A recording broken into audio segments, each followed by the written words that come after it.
Heap priority queue means now by using the min heap, we are going to make a queue. So it can be used for the uniform cost search because it has always min is at the front.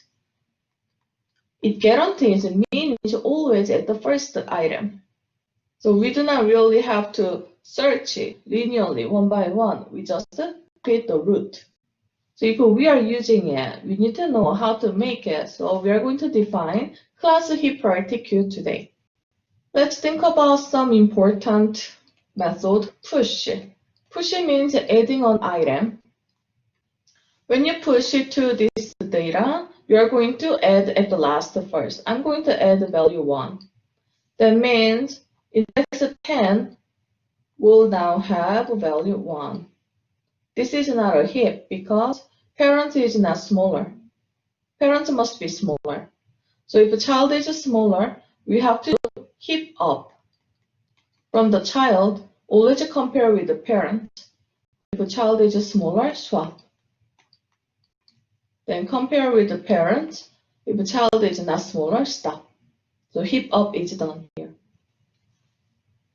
Another method very important is remove, pop.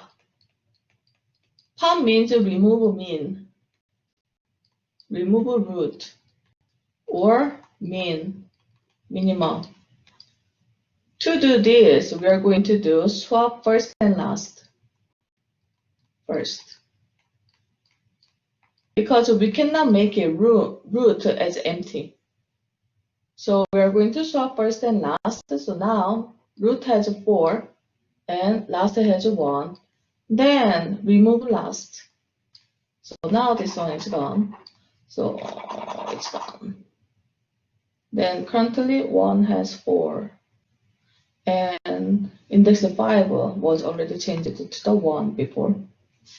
Now what we do is heap down. Because 4 should not be in the root. So make a heap by doing heap down.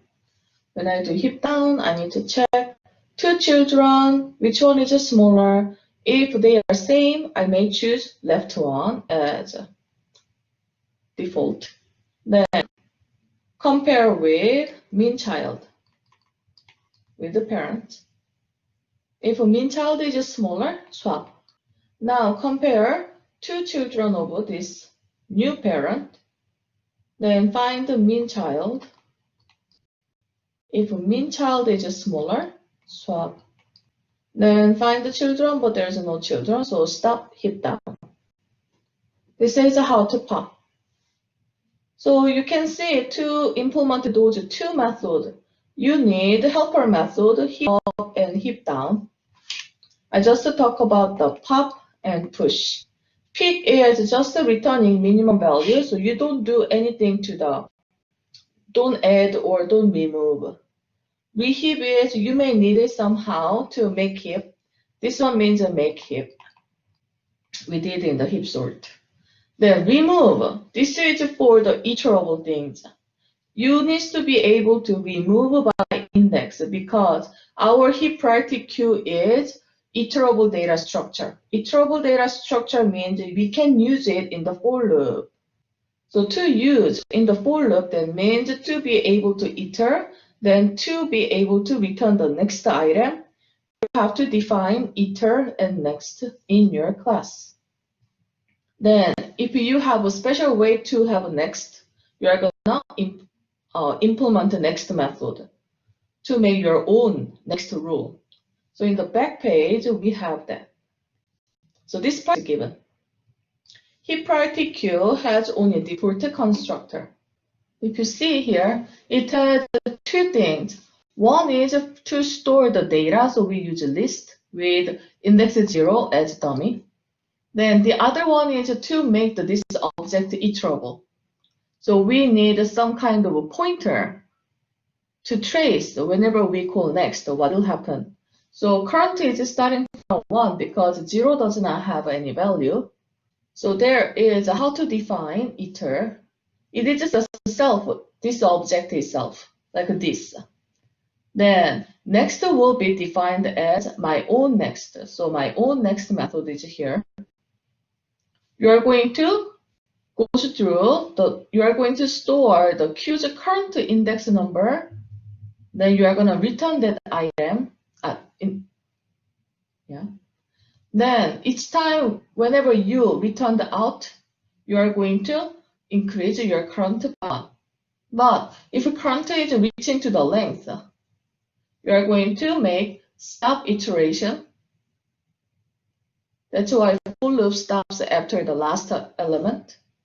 Then you are going to restart the current from 1. So this one is for the next for loop, for next iteration. If you don't give the initial value again, when you use a for loop again, it does not do anything. It's just a stop iteration because the current is still length. So you have to reset your current. This part is given in the shellcode, so you don't really need to worry about, but you need to understand. Then is empty because we have a dummy 0. If Q has a length of 1, that means empty. Then swap method is given just in case. Here is a sample output. Main method is given this time, so you don't touch it. So what our program is doing, first, we are not actually the Python offers HeapQueue. All the methods are already written. But we do not want to use HeapQueue. So do not import this. To test if you use the HeapQueue or not, we print down. If you use a HeapQueue, you cannot store string as index 0. Then the first line is printing the random numbers. Then we test if this is a mean heap or not. The next line is testing remove index. After remove index, you have to make the queue as a heap again. So test again if it's a mean heap or not. Then the last one is running pop all the time, pop n times. Then each time pop must return minimum value, so we check it if first time it pops a minimum value or not. Then after first value is gone, second time when you pop if a minimum value is returned or not. Then next pop, then pop. So when you pop everything in the queue, then if you printed all of them, it should be in order. So it's checking like this. If I show you the shellcode, you need to write the name, date, and except the random, you cannot import anything. You are going to implement those methods, push, heap, hit down, and reheap, pop, remove. Then there is tester method is here. Please do not touch it. This is a recursive method, so you can look at the code, how it is written. Then main method is also given. Please do not touch it. It's gonna be useful when I test your program.